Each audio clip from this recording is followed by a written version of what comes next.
الحمد للہ رب العالمین والصلاة والسلام علی سید الانبیاء والمرسلین اما بعد فاعوذ باللہ من الشیطان الرجیم بسم اللہ الرحمن الرحیم اہدنا الصراط المستقیم صدق اللہ مولانا العظیم۔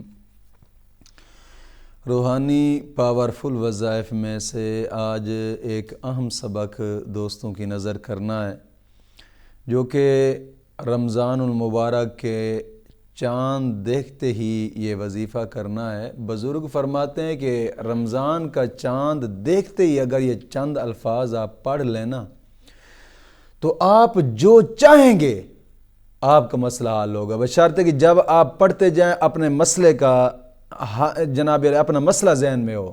آپ کی شادی کا مسئلہ، شادی نہیں ہو رہی یا رکاوٹ ہے شادی کے اندر، رشتے میں بندش ہے، رشتے والے آتے ہیں پھر چلے جاتے ہیں، یا ہو بھی جاتا ہے تو پھر منگنی ہوتے ہی پھر ٹوٹ جاتا ہے، اس طرح کے کوئی معاملات ہیں، یا پھر کوئی اور جائز حاجت ہے، آپ چاند دیکھتے ہی، بزرگ فرماتے ہیں کہ چاند دیکھتے ہی ان چند الفاظوں کو پڑھ لو، میں کہتا ہوں دنیا جہان کی کوئی بھی مشکل ہو آپ کی حل ہوگی انشاءاللہ العزیز۔ لیکن شرط یہ ہے کہ نماز کی پابندی لازمی کرنی ہے، اور ہر نماز کے بعد 11 مرتبہ کلمہ طیبہ اور 11 مرتبہ درود پاک، یہ بھی اشد ضروری ہے، اور اپنے تمام گناہوں سے توبہ کریں اور آئندہ گناہ نہ کرنے کا پختہ عزم کریں۔ اور تیسری شرط یہ ہے کہ روزانہ کی بنا پہ کم از کم 2 رکوع قرآن پاک کی تلاوت کے لازمی کریں، لازمی۔ دوستو، قرآن کریم کی تلاوت انسان کرتا ہے، ہر حرف پر 10 نیکیاں ملتی ہیں، 10 گناہ معاف ہوتے ہیں، 10 درجات بلند ہوتے ہیں، اور حدیث پاک میں آتا ہے کہ قرآن کریم کی تلاوت کرنے کے بعد تم جو بھی دعا مانگو دعا قبول ہوگی۔ اور ویسے بھی رمضان شریف کا بڑا بابرکت مہینہ قریب آ گیا، یہ رحمت لوٹنے والا مہینہ ہوتا ہے۔ کوشش فرمائیں کہ ان شرائط پر عمل لازمی کریں، لازمی، اور اپنے تمام گناہوں سے توبہ کریں اور آئندہ گناہ نہ کرنے کا ایک پختہ عزم کریں۔ ان تمام شرائط کے ساتھ آپ اس وظیفے کو کریں۔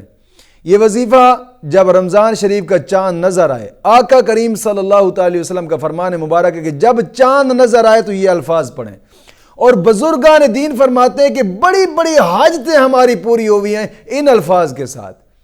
جیسے ہی چاند نظر آئے ادھر سے چاند کو دیکھیں اور یہی الفاظ چند پڑھ لیں۔ وہ الفاظ کیا ہیں؟